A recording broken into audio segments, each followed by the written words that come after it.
Hey guys, welcome back to the channel. A little update about the car. For when I said it was going to the body shop, I dropped it off that day. I made the CX racing video. The update is kind of bad. Absolutely nothing got done to the car. I sat there for about a week and literally nothing got done. Nothing got done to the fenders, anything like that. I still have this exactly the way I left it and drove it over there is the same way it came back. But anyways, I took it back just because I still got stuff to do to the car. I have to take all the rest of the wrap off. I've been procrastinating on doing that. Got off a little early today to help me get started with everything, because usually it gets pretty dark pretty fast. It's already, you know, very cloudy, so I know it's gonna get dark pretty fast today. But anyways, a day or two ago, I started changing the calipers in the back. I got this side done. It took me way longer than I needed. I needed one socket, and I didn't have it. So then I went through hell trying to change that one dang caliper. But today, I'm gonna change this side, and I've been getting a lot of DMs. From the last CX racing video I made, and I made that video really quick just because I knew I wasn't gonna have the car for, you know, I was assuming 2 weeks or so. But so I made the video really quick just to have something to you know, show you guys. And I got a lot of DMs on Instagram about people really liking the video or it was really helpful. But then I also realized from the questions you guys asked me on Instagram, I left out a lot of things.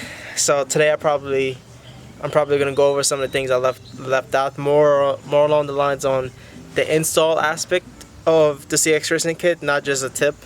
I'm gonna go across some of the things you're gonna face while installing it. Although I didn't install it myself, my mechanic did most of the work at my job. I work with him, so every time I had a break, I just kind of went over to his section and checked up on the car. And so I pretty much seen the kit got installed along the whole way of the install. I didn't really miss anything.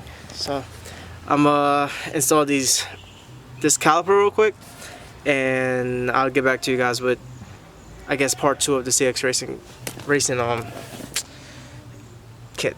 Yeah.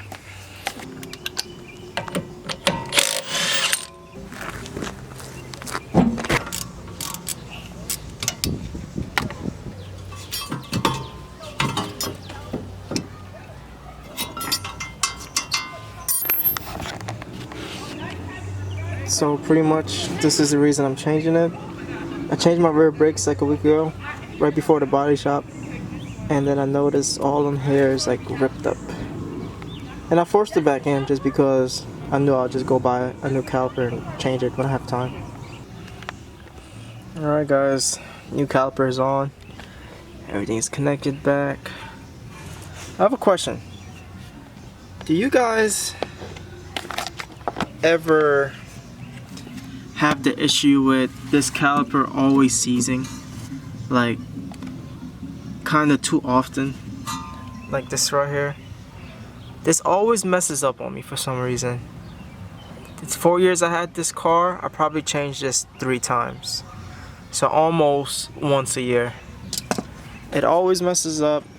It always either like get seized and lock up, or as of recently, after I did the front rim rolls, I changed the pads and something is squeaking. Honestly, I don't know if this is solving the squeaking right now, but it is good that I changed it anyways because the rubber is messing up. Hopefully it does solve the squeaking, because if not, I don't know. Unless the TLS TIPSS Brembos has a squeaking issue, just because, you know, it's not meant for our cars anyways. But at least this is done. I still got some light outside. That's good, that's good. Alright guys, now I'm going to talk about a full breakdown about the CX racing kit. I realized I missed a lot of things. A lot of people DM me saying, did I have to do this, did I have to do that? And I actually forgot about most of those things. Like I said earlier, I made that video in a rush just because I knew I wasn't going to have the car. But now I'm going to try to go more in depth with exactly what I did, or what we did installing the CX racing kit. I'm looking through my pictures. Let's see, focus. I'm looking through my pictures, just as notes pretty much, because I knew I took pictures along the way of pretty much everything I did. So when I bought the kit, the first thing I did was I ceramic coated everything. And I have the liberty of knowing how to ceramic coat, and I could do it at my job. So I ceramic coated everything. I ceramic coated all the hot parts in gold, all the cold parts in wrinkled black, which was actually powder coated, not ceramic coated. And I ceramic coated the turbo housing in gold. I powder coated the turbo itself in gold. So I was pretty much going for gold, black, and red theme for the engine bay. I never did an engine bay. I went to a show and they told me pop my hood one time, and I didn't really have much to show under the hood besides an intake or whatever the case is. So this time I try to, you know, make the engine bay look a little bit more modern, more fresh. So that's the first things I did. I ceramic coated pretty much everything. I powder coated everything I can, just for looks. There's no function, just for looks. The ceramic coat does help with heat. I don't track the car or anything. I do want to once in a blue, but it does help with heat. I know summertime's about to come up. It's gonna be really hot outside. Hopefully it does help a lot. And I did it mainly because the brake lines, the fuel lines, and everything, I just didn't want that section to get too hot. Once they dropped the engine and they was looking at everything for me, I asked them to tell me pretty much like, what do you see that I will need now? Because I ordered a decent amount of things already. I ordered the blow valve, the wastegate, ordered a water neck, because you'll need a water neck to fit your cooling hoses onto from the side of the engines. Our stock one is too bulky. The one I went with was K-Tunes, and it wasn't great, and I already knew right off the rip. Not like people talk a lot of shit about K-Tunes. You know, I never had a personal experience with it, so I didn't want to just like hop on a bandwagon and just not order their things. It was available. It was available to get to me in a decent time, and the price was alright. But like pretty much the first 10 minutes of trying to put it on, there was an O-ring that stripped. It broke. I think it was just very loose after that. Because the O-ring broke and the way it broke, I couldn't do something. But pretty much what I did to fix that is the bung that was attached with the O-ring, I took the O-ring out, found the position that I'll be putting it, because I believe it was like swivel, and then I just welded it. I just welded it shut. Just welded it. It will never move. It's never gonna leak. No O-ring, no issues. But pretty much that's how I solved that issue. So after the water neck, we installed an inline pro tensioner pulley, or tensioner. I think it's just called tensioner.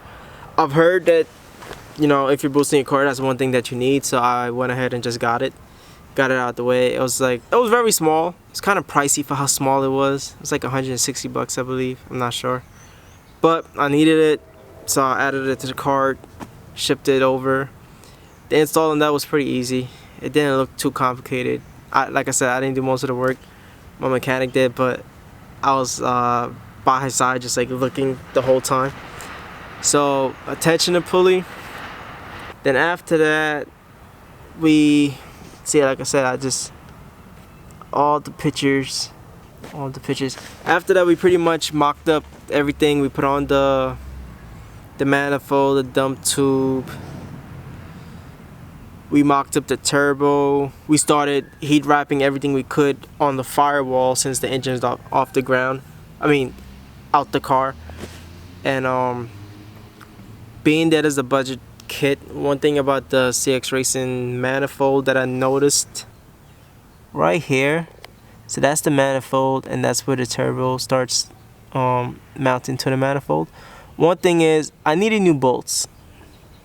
All these bolts, it was just everything is really tight. So since everything is really tight, see how tight everything is like just right here. This bolt, I believe it was too long or too short, so it wasn't grabbing the nut properly.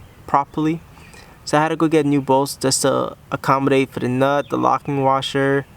And I believe I replaced all of these bolts with I just went to a hardware store, got the same threading, and rethreaded it to the size that I found would have worked. I did this one just if in case I want to add a nut, I can add a nut there. There's a locking washer on it. I think this is stock that came with the kit. And another thing is, all these flanges right here, and right here. I think you could kind of see right here a little bit. See, it's like a little gap. There's a gasket in between it, so, and it's pretty tight. But everything wasn't like everything wasn't flat. I had to, on some of it, I kind of shaved it down because it was a little bowed. So everything wasn't like connecting flat. I shaved some down just so it could, like, you know, sandwich proper, no leaks, no nothing. But, you know, once I seen it happening, it sucked. But, you know, you get what you pay for pretty much. It's not the, you know, the best quality kit per se. But it's working. It's fun. It's worth it. Another important thing that's gonna happen, it's requires some fabrication, I would assume you can say, but it's really just chopping piece of metal off, is this is my wastegate. And as you can see, this is the transmission, I believe. And as you can see, it's kind of shiny. You can kind of see some metal shavings there. The stock wastegate that came with it that I didn't use, I did mock it up just to, you know, just to see, since at the time this didn't come in yet. Oh, my hands are really dirty. I just came from work. I'm always dirty. Every time I come from work, everything is dirty. And plus I'm painting something in the back right now. So like I said, this wastegate touches the transmission tunnel, some part of the transmission next to the shifters at the, I don't know, anyways, part of the transmission, this wastegate will touch it. I'm assuming most wastegates will touch it because, you know, they're kind of bulky. The stock wastegate definitely touched it. Stock wastegate is really big. It's like just extremely big for no reason. This one is way more slim, and we assumed it would have fit, but it didn't. So pretty much this section, I believe it came upwards. Just take a grinder, anything, and just chop it off. Chop it off, grind it smooth, you know, so it don't like cut anything else in your way. So that's one big modification that you will run into, that you might think like, oh, nothing fits, I have the wrong wastegate, or whatever the case is. Just chop that section off. It's okay. It's not gonna harm the transmission. It's literally just extra metal. Extra metal in that section. So yeah, so that was one thing we ran into. Another thing that happened, which isn't an issue per se that no one else should have, this is the sandwich plate. Up to this day, it is still kind of leaking, like a tad bit. Nothing to like waste my oil or anything, just it is a little moist in this area. When I got this sandwich plate, this is my old filter. We replaced it with a new filter, did an oil change and everything. When I got this sandwich plate, it was nice, it was new, it was shiny. I didn't know what a sandwich plate was. But when I screwed the filter on to the male end, the threaded male end on the sandwich plate, the threads had a little nick in it. So my filter wasn't threading in. I believe I asked the forums, the agent page, if like did they have to use a different size filter or whatever the case is. But my threading wasn't threaded in. But after I threaded it, it got stuck a little bit, and I kind of forced it. It was fine after that. So I was a little worried about that, thinking, you know, I have the wrong part. I need to figure out what kind of filter I need to use now. But it worked out. I just go AutoZone, get with a filter, whatever filter size they tell me to get, I get that. It works. I believe it's called the oil drained flange. The kit came with one. I'm trying to see where in the turbo it is. Anyways, I can't see. The kit came with one, and it's pretty good. It just didn't come with a gasket that goes in between it. And something like that, you just don't want to mount it without a gasket in between it. So now I went crazy looking for a gasket because I don't think the kit came with a gasket unless I misplaced it, didn't find it. The kit came with a lot of gaskets, which all looks horrible. So you might as well just replace your gaskets also. Just buy actual OEM or aftermarket proper gasket made out of like metal or better material. Theirs is like metal plated, cardboard looking. So, don't waste your time using it. Just, spend a couple extra dollars. Do it right the first time. Hopefully you never have to go mess around with your car again to figure out why whatever it's leaking. So I had a hard time looking for that gasket. So now I'm looking at this picture. So the engine was back into the car. The engine is back into the car now. We mocked everything up, made sure everything fit, tightened everything, put the engine back in, make sure it doesn't hit anything. Everything fits pretty snug, like nice and snug. All the lines, all the heat lines, not heat lines, brake lines, fuel lines, every single thing got wrapped for the most part. My harness got wrapped also because I know there's a way to tuck it, but at the time of doing this, I didn't know how to tuck it. So this gold all in here is my harness. I kind of just folded it downwards above the water neck, I believe, under the filter, and just wrapped the shit out of it. That's pretty much it. We installed the injectors, the fuel rail, connected all the cables again. So now we're about to install the piping, the intercooler piping and the intercooler, which I've heard some people had an issue with the intercooler not lining up to the stock holes on the body. I didn't have the issue. Like I said in the previous video, the issue I had with the charge pipe. So this is the manifold, the intake manifold, the throttle body, and then this is the charge pipe that goes all the way down. The issue I had is from the water neck, it came with this little silicone hose, and then this pipe. I don't know if this pipe was meant for what I used it for, but it happened to work. It wrapped all the way around good enough. It was just too short. So if you can see right here, this little mark, we chopped off a piece of the aluminum from somewhere else, and then we measured it and mocked it up, and then we welded that piece just to give it the extra length. And then it went onto the my radiator neck. That's what actually broke because of the tension of the angle. It should have went on straight, but it came in on an angle, and that kind of tightened it. And it stayed for a very long time. It stayed for like 2 months, I believe, without it having an issue. And one day it just, tension hit and boost or whatever, I don't know, probably messed with it too much, and then eventually it cracked. So pretty much at this point the car is together. All the piping fit. When we installed the boost solenoid, we didn't have an issue. Well, it was an issue, I just didn't realize what is the issue. My tuner, he actually works, well, one of my tuners, he actually works, has a shop right down the block from where I work, so it's convenient. So he made me a base map to run my car started or whatever the case is safely, and I installed the boost solenoid with all the hoses, the vacuum hoses that we needed. Because I had the boost solenoid, I needed the vacuum block in the car, like I talked about in the last video. If I didn't have the boost solenoid, I probably wouldn't need a vacuum block, because then there's less vacuum hose, because the boost solenoid is a 4-port, and 4 hoses that need to be ran here and there and whatever. So when I installed the boost solenoid, we ran it as if it was set up. We just didn't tap the ECU and pinned it the way it should be, because I didn't have pins.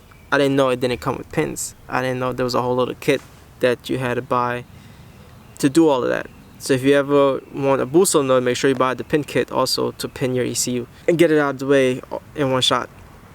So because I ran all the vacuum hoses the way the diagram says to run it, we ran it the correct way.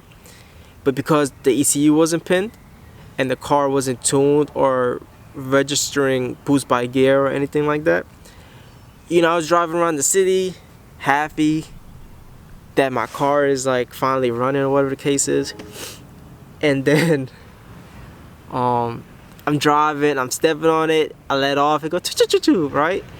And I'm like, oh shit, I got turbo noises now. And I'm happy, first boosted car. It didn't really feel fast because there was no boost actually being given. It was a safe tune. It was like 1 or 2 PSI that he said it as. But I was just, you know, I was just happy to hear the noise every single time I drove. I didn't drive it that much because I knew it wasn't tuned, so I kind of left it in the shop. But every time I had a little break or whatever, I started the car, hopped in the car, went around the block, came back, and just to like step on it and hear the noises, not knowing that was bad for the car. That noise, that fluttering noise, the cool noise, like the 2JZ engine, Supras and all that makes, shouldn't have been making on my car. Because the reason that noise was being made is because the blow valve wasn't actuating, it wasn't opening, because there was no, I don't know the correct terms, pressure or whatever the case is to activate it, because there's no boost being built. It was pretty much just like the way we routed it, because it wasn't connected to the computer and the computer wasn't telling the wastegate what to do, and there was no real boost being built. I'm assuming the wastegate never opened. The car was trying to build pressure, and then when it was trying to escape, it didn't escape through the blow valve, so it hit the back of the turbo, you know, the fan inside the turbo and the turbine, I guess, and then it made the fancy noises, which is cool, but shouldn't have been happening, which was bad. So I noticed that, and I like figured all this out, because after like a week of, you know, just messing around with the car, I noticed that the turbo, let me see, let me get a picture. I noticed that the inside of the turbo, so pretty much all the pressure is trying to escape somewhere. It goes from behind it, and the gas is trying to release through here, which it shouldn't. It should be releasing through the blow valve. So then the gas is hitting that turbine as it's spinning, makes the nice noises. That's the noise it hits, I mean it makes when it hits the turbine. But I noticed that in here was getting kind of oily, like black sludgy oil. Not sludgy, but you know, black. I had clean oil in the engine. It should have been black.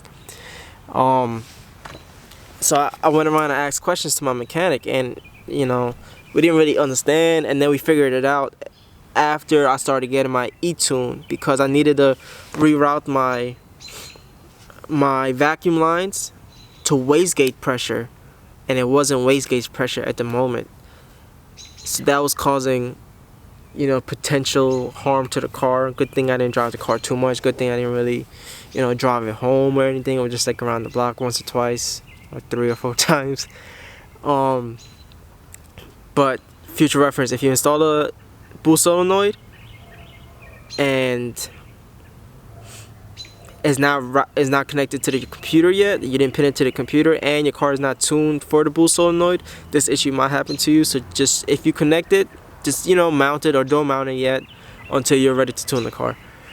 Right now mine is pinned. My car is not tuned to the boost solenoid, so I just disconnect the vacuum hoses that doesn't need to be used, and it's just sitting like on the heat shield right now until I do retune my car, and all I gotta do is switch around a couple of vacuum lines. So I found the picture of the intercooler. But as you see, my intercooler is mounted, and I did use that, well, I didn't, my mechanic did use that top bracket. This bracket that comes all the way across came with it. As you can see, it lined up to the factory holes. It's mounted into here also. If I think about anything else as I go inside, I'm gonna update you guys. But I'm gonna clean up what I'm doing right now. And my camera's about to die, the battery's blinking. I'm gonna clean up what So during the install of putting the engine back, one thing I did forget to mention was the fuel lines and the amount of different fittings you'll need, the fittings, AN lines and everything. Just be prepared to order a lot of different fittings and different size hoses, AN hoses. I think all my fittings are vibrant hoses and everything. Be prepared to order a lot of those. I would suggest maybe ordering them ahead of time, different sizes, different angles, different fittings and everything like that. And then whatever you don't use, whatever you don't need, you could return it. Just make sure wherever you order it from allows that. I believe Summit Racing one of my coworkers say every time he does any kind of build on his cars, he orders a whole bunch of things ahead of time.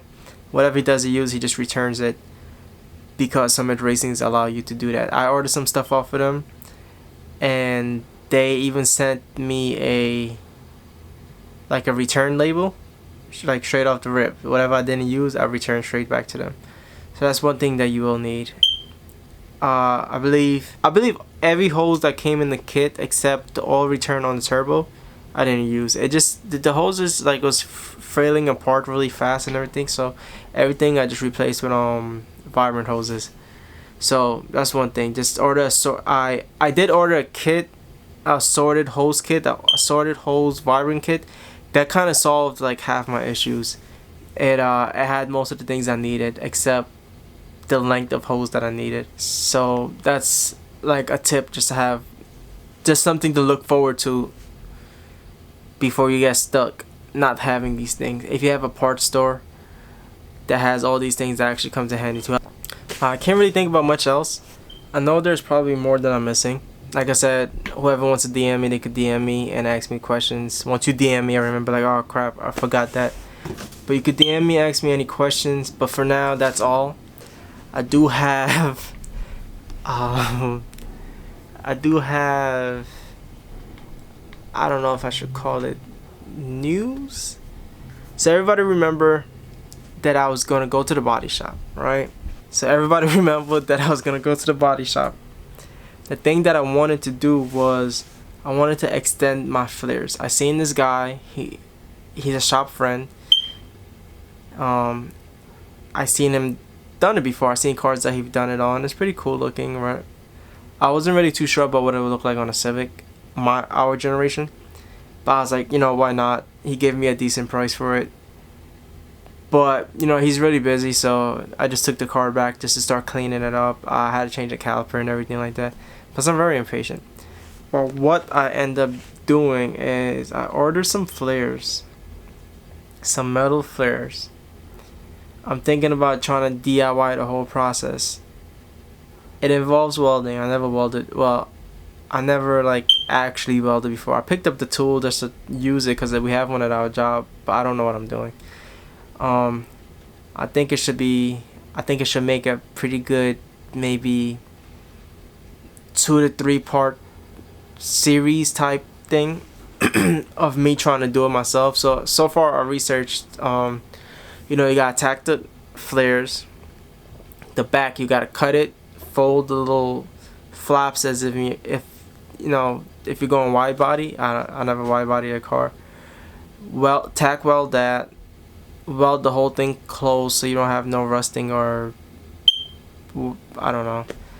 And then weld the flares, tack the flares onto the rear also. Then pretty much, I'm not gonna leave it there. I want to mold it, so then I have to like figure out body work. I never done body work. Hopefully I don't completely screw everything up. Hopefully it comes out pretty clean. Like I said, I changed my color of my car multiple times, but that was all sprayed. It was always a spray wrap. I signed up for a class. A vinyl wrapping class is 2 days. It's pretty far away from me. It's about an hour and a half away from me, but it's the closest one, the closest date available out of all the different classes I've seen. So I signed up for that, and then after I'm done all this body work stuff, so after I finish that class, I'm pretty sure I know how to wrap already. Like, I've helped many people done it. I've been around it for a while.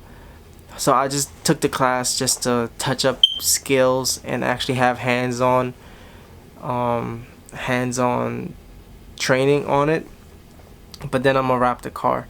So hopefully all the body work goes fine, and I don't completely butcher my car and make it worse than it is.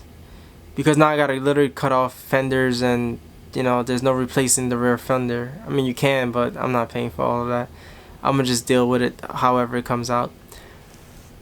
But if you guys will be interested in that, I will be making that video, so make sure you like and subscribe.